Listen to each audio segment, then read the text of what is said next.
Hello and welcome to India Speak, the podcast by the Center for Policy Research.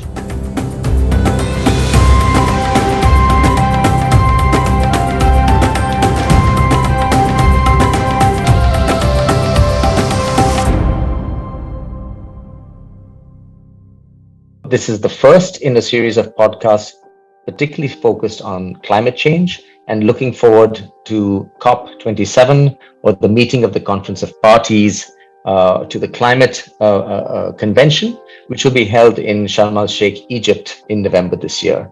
As many of our listeners know, this is an annual feature on the climate calendar. And in preparation for this, CPR is putting together a series of podcasts, and we look forward to welcoming you to all of these. Today, we are kicking off with a conversation with Professor Harald Winkler, who's a professor at the School of Economics at the University of Cape Town, and he's widely known in India for his work on equity, sustainable development, and climate linkages. Harald, very importantly, straddles academia and policy. So on the academic side, he's the editor-in-chief of the well-known journal Climate Policy, and has also been a coordinating lead author for the Intergovernmental Panel on Climate Change. On the policy side, among his many different hats, he is a member of the South African delegation to the climate talks. And very important for us today, he is one of the two co-facilitators of what is called the technical dialogue under the global stocktake of the Paris Agreement. So welcome, Harald. It's really great to have you with us today. Thanks, Navroz. Lovely to be with you and have another chat. Indeed. I just want to, before we get into this, I thought it might be useful for our listeners to explain this array of acronyms that I just threw out there: global stocktake, Paris Agreement, and so on. So let me take a second to explain why we are particularly privileged to have Harald with us today. So the Paris Agreement, which was signed in 2015, sets up a process called the global stocktake. And the global stocktake is meant to, as the name suggests, take stock of the implementation of the agreement. It covers mitigation, or the reduction of emissions, adaptation to impacts, and also what in climate code is called means of implementation and support, including things like the provision of finance. And all of this critically in the light of both equity and science. So the stocktake is meant to inform parties in updating and enhancing their own national actions. So it is a key part in what some have called the ratchet mechanism for the Paris Climate Agreement, because the climate agreement has countries put on the table their own actions and then ratchet them up over time. And the global stocktake is critical to that process. Now, Harald is in turn critical to the stocktake because he is one of the two co-facilitators of this process, of the technical dialogues, more specifically to this process. And the Sharm el-Sheikh climate meeting is where the second of these two technical dialogues will happen. So Harald is a key player in a sense, refereeing and steering what is a really important moment in this coming meeting. So apologies for that long introduction, but I think that sets the tone really for where we're going.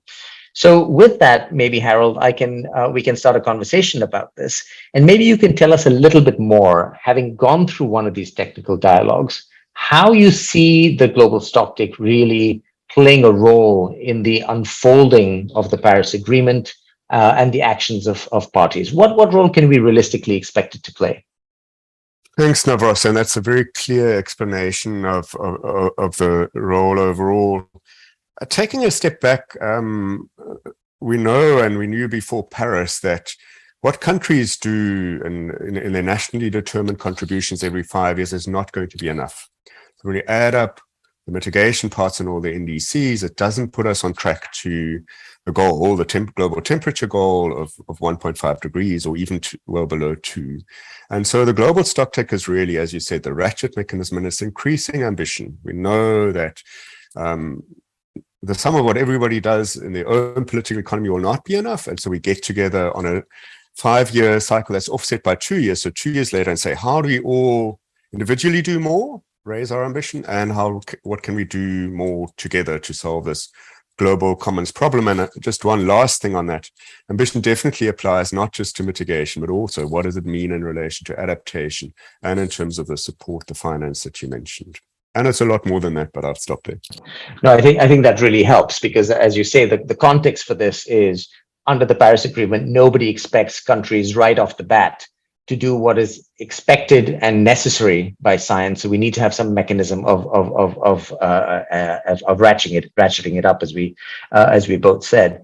Now, you've gone through one technical dialogue in the middle of this year. You and your co-facilitator have steered one such dialogue. And I'd love to hear your reflections back on that process, given, as we understand, that the purpose of this dialogue is to inform the Stocktake and this ratchet process. What were the kinds of things that you heard? And in particular, I'd love you to talk a little bit more about something you've discussed in your report, which is the discussion over implementation gaps. You talked about ambition a fair bit in what you just in your introductory remarks, but a lot of the reporting was about implementation gaps. So can you sort of tell us what you learned about that? Why is that particularly important? Well, the first technical dialogue in Bonn in June, there are a lot of things that we're not surprised at, right? We heard about all these gaps, the emissions gap, the adaptation gap, the finance gap, and indeed the implementation gap. And I would add that I increasingly think of implementation as being part of ambition. And that's exactly what it means, right? So sticking for mitigation at the moment. We know that the sum of NDCs is not putting us on a path to consistent with 1.5. But also those targets are just on paper. They're in NDC, right? And they've been an important piece of paper communicated to the Framework Convention. Sorry, just to cut in there, the NDC being the nationally determined contributions that countries put on the table. Yeah. Thank you very much. Yeah. So all these acronyms flying around, but so having a target in a contribution that's nationally determined is one thing, but the atmosphere only sees it when a wind farm is built, and so the gap, the implementation gap and mitigation is around that of what actually is implemented in the route. And in that sense, what we really need to do is do more, take more, enhance action.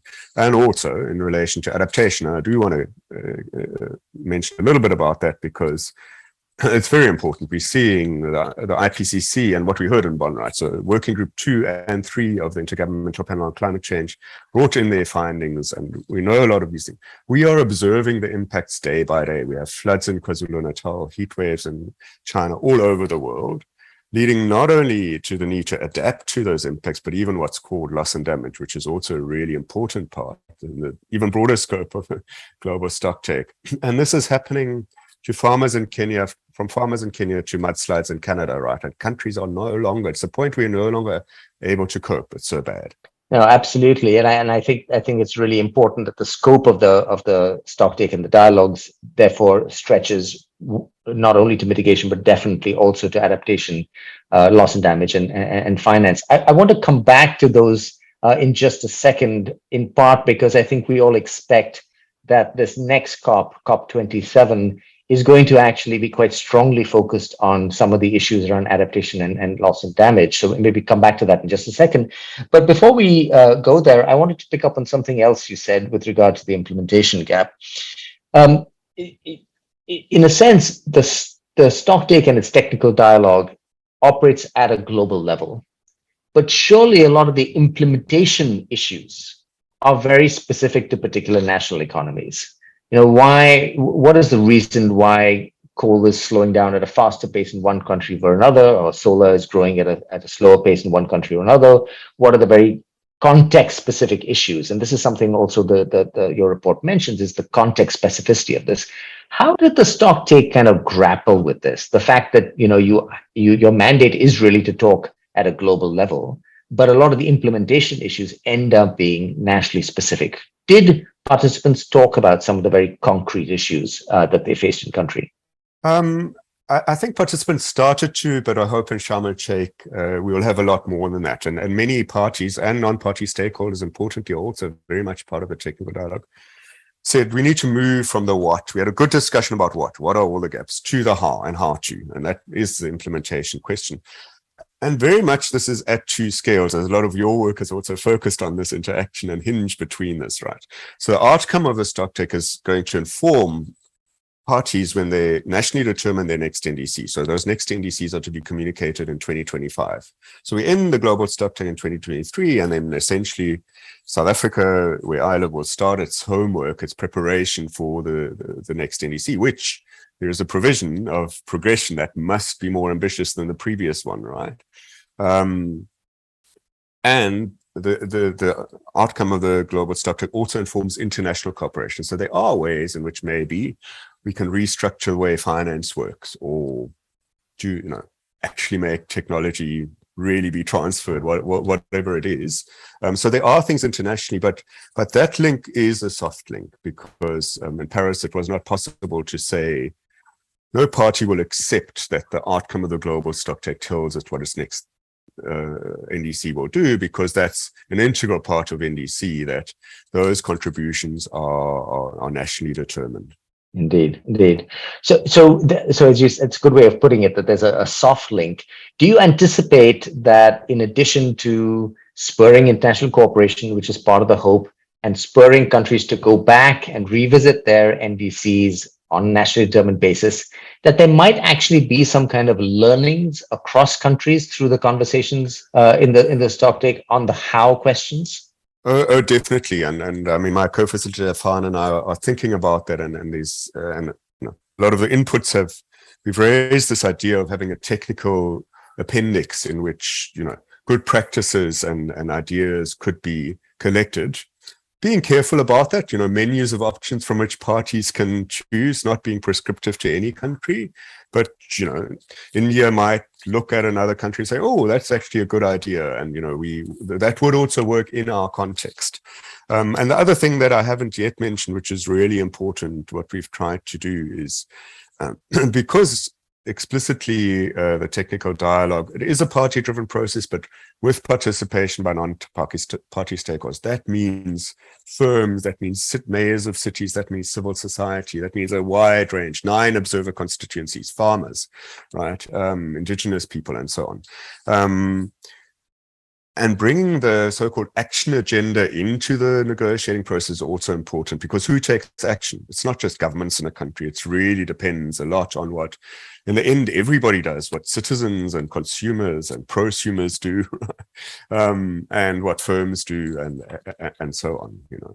What Coal India does, just to not to put too fine a point on it. No, indeed, and I think you've explained very skillfully how, as co-facilitators, you're sort of trying to walk the line of staying very firmly on one side of not being prescriptive, because that is very much part of your mandate, while nonetheless providing all the information in forms that allow all these various actors, state and non-state, to engage with it. And I should say, having watched Harald for many years play these roles, there's a lot of skill in walking these lines, making these processes much more than formulaic, yet sticking to the mandate, which I think what Harald described very nicely just now.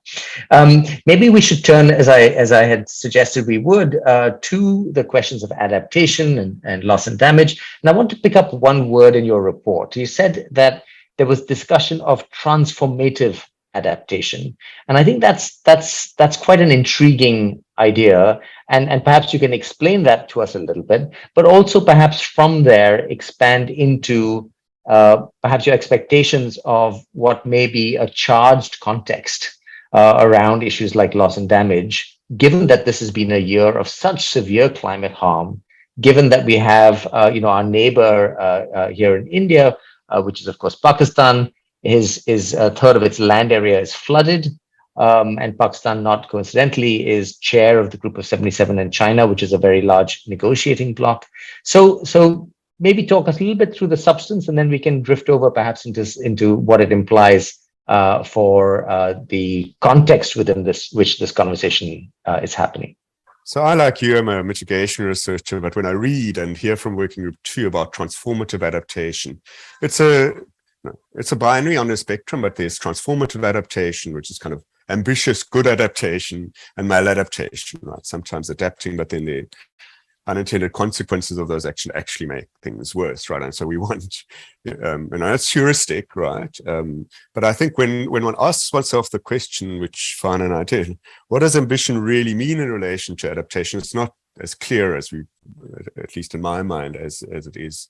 And so as to say, a way of doing adaptation that really transforms systems, and this is a question that we will explicitly also raise in the technical dialogue in Sharm el-Sheikh. How do we transform systems? And across both working group 2 and 3 of the IPCC, these are not just how do you transform energy systems is one question, but how do you transform agricultural systems has a lot to do with implications for adaptation, and another key phrase from working to climate resilient development, right? So how do we get to climate resilient development?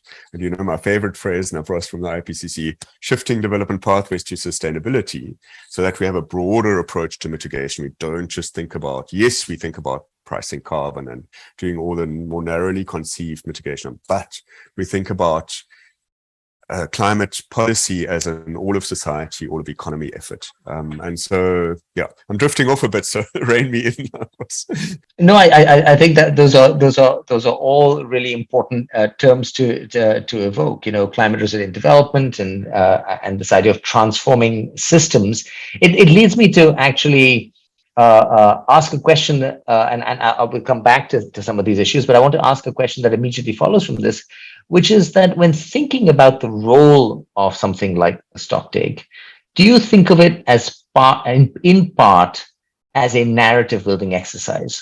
Because as co-facilitators, the way you sort of pull this material together helps tell stories about the climate challenge that might have a lot of power, because they're backed by all of this input from a wide range of people. And as you and I both know, Harald, and this is in part what the IPCC does quite well, is it becomes a mechanism to kind of focus attention on a phrase and an idea and a concept and propel it forward. So is that sort of one of the ways in which this the Stocktake and what comes out of the facilitative dialogue might usefully contribute as well?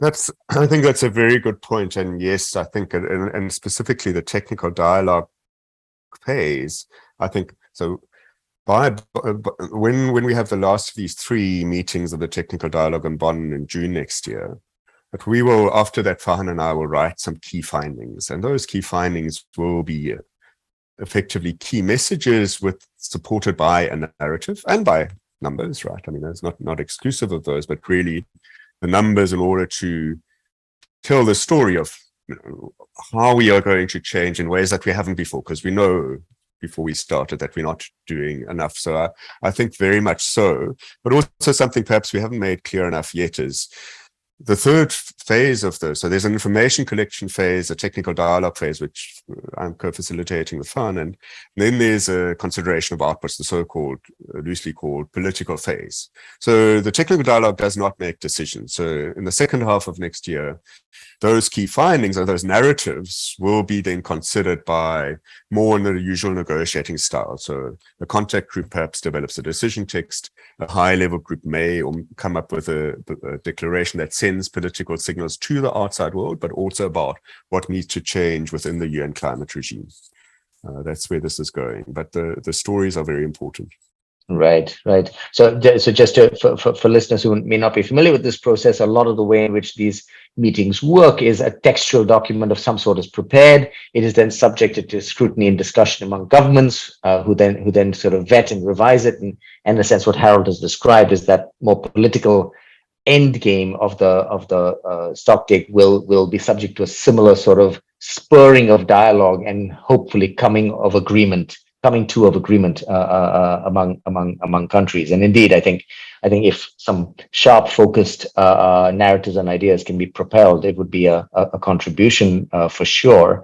I wanted to talk a little bit about well, maybe let's just come back briefly to whether you see what many commentators have said is an invariable focus on loss and damage in particular at this COP, and loss and damage being this idea that there are some impacts of climate change that cannot be addressed because there are real losses and damages that have been realized, and those need to be compensated. In a sense, it's a fraught idea in climate negotiations because many developed countries are worried about in a sense the idea of being held to account for these damages. what do you think? Well, I can't ask you to speculate clearly, but do you see that becoming a big theme for the technical dialogue this time around? How might one deal with what will surely be quite hot running sentiments around this, given the damages we've seen this year? Yeah. So in the technical dialogue, what we managed to do in Bonn, and we'll continue in Sharm el-Sheikh, is so we have these three thematic areas that you named: adaptation, mitigation, and support, but also in the decision in Poland in 2018, also loss and damage and another concept response measures. And effectively, the discussion, so we have these round tables that discuss, and one of them is on adaptation, including loss and damage. So that's how we framed it, and that seems to have been accepted by parties and non-party stakeholders. So definitely it's part of the technical dialogue. It was a big agenda fight in the other meetings in one, but I see that that loss and damage is now on the agenda of for the COP, or more technically the CMA, and it will be on the agenda. So that's the first thing. If it's not there, then you have no place to discuss. There is a place to discuss it, and I do think that that's very important. I think there will be. And particularly, as you've mentioned, the issue of the funding of loss and damage is particularly the sharp end of that question. And so to me, speaking, and for myself, that's also a fundamental question of equity. So you and I have many discussions as others. So how we divide up the effort of mitigation is one question, or the benefits from doing mitigation these days, right, is one question. Who pays is clearly another question of equity, but one of the fundamental injustices is that those least responsible for the problem of climate change with the lowest emissions, effectively poor communities everywhere, and particularly in poor countries, cannot adapt, and then they suffer and when they suffer loss and damage, then basically, I mean, I literally watched the video of villagers in Pakistan on CNN, like screaming away, and the CNN anchor said, "There is no one here." People are paying, not in money, but with their, with losing their houses, and in some cases even with their lives. So that's obviously a deep injustice and needs to be addressed. On the other hand, and this is in the decision, in the countries who would be expected to pay do not want this to lead to compensation or liability. And there's a paragraph in the Paris decision adopting the agreement that says that. And so it's this very careful edging towards having that discussion. And at the moment where that is at is, does that get done? So does that get done through a facility, which has been a demand by the G7, or do you go to the practical and say, let's get that money actually flowing to people, not only in Pakistan, but people suffering heat waves in France suffered heat waves a couple of years ago as well. Yes. Yeah. It's not just in developing countries. No, absolutely, and as you say, terribly fraught in the slightly convoluted and long drawn out conversation that are climate negotiations. As you've mentioned, what often counts as a success is establishing a process. And it may be hard for people outside to understand that, but sometimes, getting a foot in the door and saying there will be a facility in itself can count as a victory, because down the road that facility or that process may then lead to some conversations that ultimately lead to money, to support, and so on. But it is a frustratingly slow process.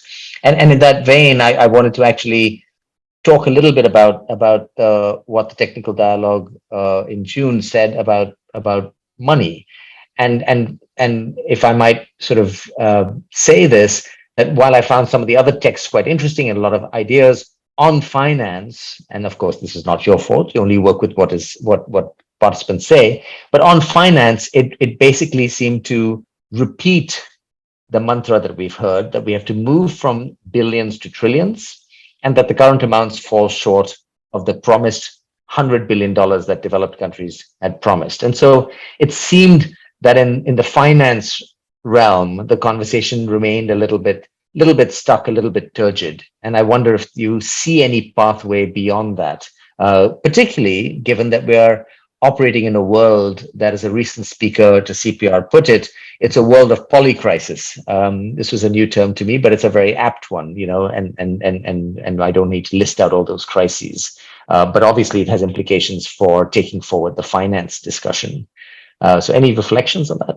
I think that's fair comment, and there's also, I think my perception of those discussions around finance. I think Fan and I have been discussing this for a long time. So there are these almost two worldviews. There's actually literature on this, right? So there's Article 2.1c. One of the objectives is to align financial flows with climate resilient and low emissions development. So that's really a perspective where you shift significantly, also most of that money is private money, into those directions. And then there's Article 9 worldview, which is a phrase you used earlier. It's about providing money, and then it used to be under the convention developed and in the Paris Agreement reaffirmed, developed countries have an obligation to provide money to developing countries. But the world no longer looks like it did in 1992, right? There are those, and so we do, the technical dialogue in Bonn, I think, laid out a lot of those things. The one thing where I would say that, sort of edging forwards was, and this is in the long 80-page proceedings, right? So findings from the IPCC that the scale of funding is 3 to 6 times below what is needed to be, might be needed for pathways consistent with 1.5 on the I think that's important. It's a very clear statement, goes beyond the 100 billion. And then again, we get into the constraints of the process, right? The new goal of a new quantified goal on finance, which will be higher than 100 billion, is being negotiated elsewhere. So there are things there that we cannot really deal with. We've thought a lot about that, Farhan and I, and want in Sharm el-Sheikh to get into, we don't think, it's unrealistic to expect that and in this technical dialogue, suddenly all these difficult issues, I think in one intervention, I counted 17 of them being rattled off, right? If we could make some progress on 3 of those, I would consider that good. And there could be things like responding more to the needs of the balance of funding for adaptation, mitigation, those kinds of issues. But will we unlock them all in the technical dialogue? I don't think is realistic, and I'm completely with you. The process moves much too slowly given that we are in a climate crisis and emergency amongst many, many other crises. But, as they say, it's a bit like what they say about democracy. Multilateralism is the worst possible system until you look at the alternatives. We just don't have anything else, right? Yes. I think unfortunately that is true. Well, one of the things perhaps that the technical dialogue can do, just harking back to the earlier part of the conversation, is to try and find different creative ways of talking about this, the narrative building that finds new formulations and perhaps creates new allies around that. I know that if I could just jump in there, Navroz, please do, just on that, because one of the things that certainly I was hoping, and I think we've achieved to some extent, was to change the way we have the conversation. And so what we did in Bonn is we had a World Cafe setting now, and workshops, some of your listeners will be very familiar. That's not at all innovative. In the UN process, that is very innovative. So to put negotiators together with others around tables where they're asked to move around every 30 minutes and have a kind of brainstorming discussion. And that was well received, with a lot of anxiety afterwards. It was, and in Sharm el-Sheikh, we'll do 2 new things. We'll have a creative space where people can literally come and perform poems and show films and other show art. And we've also asked for posters. So everybody's made a submission, which is well over 100 now, to come and highlight. So we are trying to change the way we have the conversation, because I really believe if we don't do that, the outcomes will remain as slow and as unsatisfactory as before. So. That's actually really interesting, Harald. To actually have some process innovations is in what is an incredibly stodgy process, and for the listeners, the way these negotiations work is people walk around, and there's a bit of a caste system in terms of the color of your badges. and therefore what access you have with, the government delegates having a certain color badge and certain places they can go, and others with other colored badges not being able to go there. And arguably the media is the lowest in that hierarchy, but and my media friends shouldn't take that seriously. At one level, they have the biggest voice. But actually, as you say, creating spaces where this mingling is both encouraged and facilitated is indeed quite novel, and I look forward to seeing how it plays out this time. As indeed, you said it, you experimented it last time. I don't want to conclude this conversation, Harald, without talking a little bit about equity, something that both you and I have spent much of our careers writing about and talking about. And the Stocktake very explicitly says that this has to be in light of equity. What does that concretely translate to? Does it translate to ways in which you frame the conversation, ways in which you frame the questions, which of course the questions come in a sense from other parts of the process? How do you make sure that doesn't get set aside? And where have you seen fruitful conversations about this very important phrase, in light of equity? Well, to start off with, we write them into these summary reports, and I was quite pleased but also amused when the delegate from India in this virtual consultation we held on the 6th of October, hearing reactions to our summary report. So the first thing they did was search for how many times we mentioned equity, and we're happy that we mentioned it many times. So there's a place to discuss. In terms of the substance of it, partly what we say, right? So in relation to mitigation, there are many framings, right? From the equitable allocation of carbon space to procedural equity raised, for example, by Canada in a submission, to the one that I find interesting, and some South African bias perhaps comes through, but I think I heard very different voices talk about just transitions. And the plural is very important. And we say this in the IPCC, the transitions will be different in each place. They will be different in India to South Africa. And at least it seems to be a place around which some discussion can take place and quite concrete implementation can take place as well, including financial support for financing these transitions and making sure that finance does go to mitigation but doesn't ignore the social justice element. So that's but then also it goes to what we mentioned earlier, that funding and loss and damage is also fundamentally an issue of equity, right? So what does equity mean in relation to adaptation, loss and damage, and finance? So, right. And just to remind our listeners that the term just transition is something that has really achieved a lot of currency, starting out with a conversation perhaps narrowly about, in particular, communities that might be, say, dependent on coal and other fossil fuels, having to over time find new livelihoods. But I think the concept has become much more elastic, although that transition remains at its core, and it's opened up doors to sort of broader conversations about the structural changes that are needed to address climate change and what that might mean in terms of who gets left behind and who gets taken along. And South Africa, of course, has been a pioneer in this conversation. So it is interesting that you say that there are all these ways in which equity enters the conversation, and I'm really glad to hear that people are talking about things like procedural equity as well. While of course India's position on this is always welcome and important, it would be sad if it would reduce to a bean counting exercise of the number of times the word is cited, and that we take the substance forward. Navroz, if I can I mention one more on that, which is on equity, and I'm not sure where this will go, and I actually need to look back at how it occurs in the report so far, but I have heard people raise the debt issue. One of the many crises is the debt crisis, and that particularly post-pandemic, many emerging economies didn't have fiscal space going in, and China apart, are getting deeper into debt. And when it comes to now, the huge opportunity cost of spending money on climate is, distinct from development, although of course we argue it's not entirely distinct, but still, right? To the extent that there are trade-offs and there are synergies, but there are also trade-offs. If you even more, that's a matter of equity of how do we, if it continues to be loans, well, in the end, those loans have to be repaid. And what is the, not in the technical dialogue, but in civil society more broadly, we'll call for a jubilee, right? What is this? Will those debts be written? How are we going to deal with that?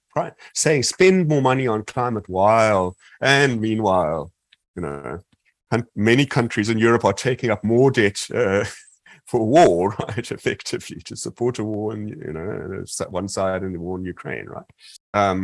It's complex, and it is definitely polycrisis. I think is quite a good term. Well, your invocation of debt makes me think of a conversation I was in yesterday, one of these pre-COP events, where somebody I thought made a useful remark that a lot of times the developing world shows up and has the agenda and the narrative kind of already pre-established. We're not creating narratives and agendas that address some of the issues that are top of mind for us. And so bringing on the table issues like how do we undergo a climate transition or climate transformation in the context of a debt-ridden society or a debt crisis, and bringing that to the table proactively, I think is interesting. It also makes me reflect that your task as a co-facilitator is incredibly hard, because at the same time as this is a climate negotiation, it's invariably tied to all these other things. But the more things you put in the bucket, the harder it is to have a focused conversation. Yet, indeed, I think we do need to draw those linkages. So I think you do have your work cut out.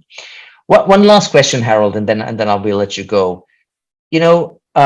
What might you say to people who are skeptical of this process?